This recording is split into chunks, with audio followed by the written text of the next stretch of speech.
Hey everybody, Dr. Tam here, your pain specialist and chiropractor, where every single week I want to give you tips and advice on what to do to improve your health, keep your function as long as possible, and longevity, of course. Today I want to talk about osteoporosis.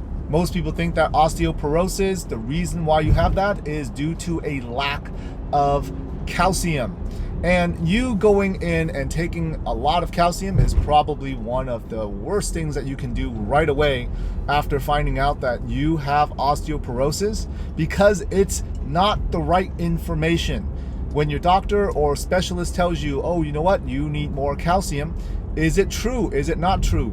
See, bone is made of many minerals, all right? On top of that, it has calcium.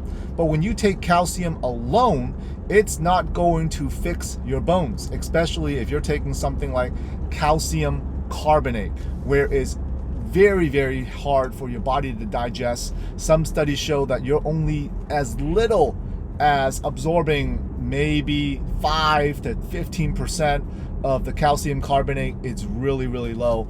And many studies also show that when you are taking 500 milligrams of calcium carbonate, over time it can increase your chance of heart disease, okay, heart attacks, and also strokes.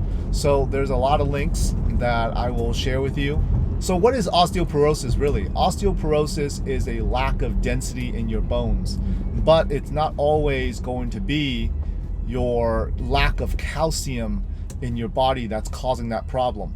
So here's a few things that can cause your body to not produce as much bone density, or your body to start losing a lot more bone density. Number one, it could be stress, increased cortisol levels. And I'm not talking about just, regular stress. I'm talking about your chronic stress, your day-to-day stress, okay?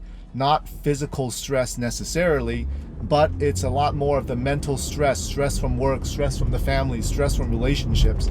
And your body's always in fight or flight mode. Or if people say you have a type A personality, you're always on the go and you never take time to relax. Well, there you go, right there. That itself, increased cortisol, increases insulin resistance to your body, and that itself will drive lower density in the bones and can cause osteoporosis. The other thing is certain vitamins.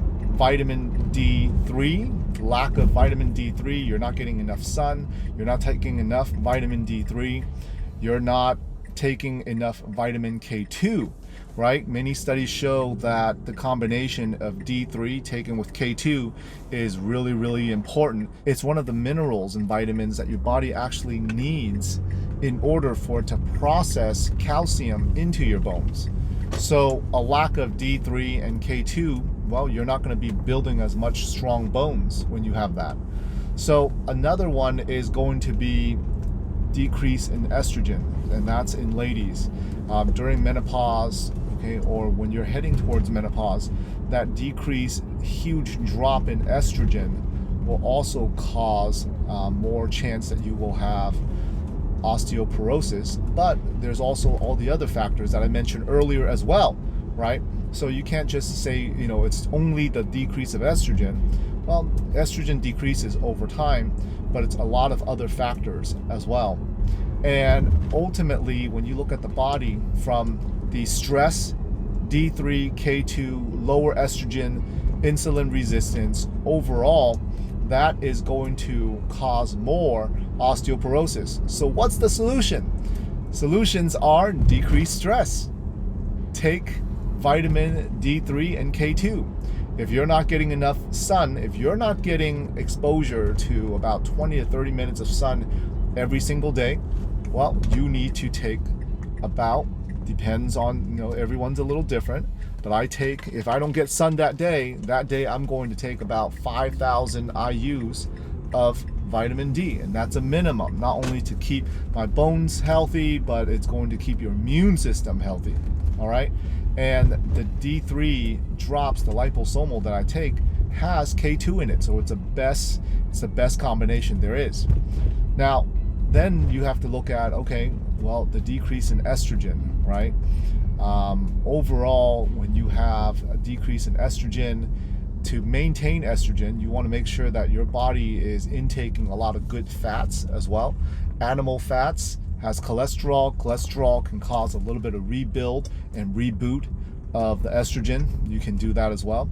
Now, another thing that you can do is weight training. Okay, so weight training, when you are training with weights, say dumbbells or other weights, you know, you're doing squats, some lunges. I'm not saying go super heavy, but adding a little bit of weights puts your body into that stress, okay, weighted stress, and it's forcing your body to actually build stronger bones, right? So when you lift with a little bit of weights, you will get stronger. Instead of just using your own body weight, go a little bit more. So now maybe use a 5 to 10 pound weight at the beginning, right? That will also help your body rebuild some of that natural bone density and put back in there. Okay, so those are the tips I have for you today about osteoporosis. Make sure not to take the calcium carbonate. I mean, calcium carbonate, your body just cannot digest it at all, and that is the cheapest form. Certain calcium carbonate is really just the peeling, or they grind down like limestone, right? And your body is not supposed to be intaking that. That's not natural. So stay away from the calcium carbonate. You should be getting a lot of calcium from your vegetables instead, from food. Look up top 10 foods that has calcium, like broccoli, spinach, kale. You should be getting a lot of calcium from your food sources instead of from the pill form. All right, so until next time, hope you guys enjoyed this video. Subscribe, click the bell below. I'll see you next time, and stay healthy.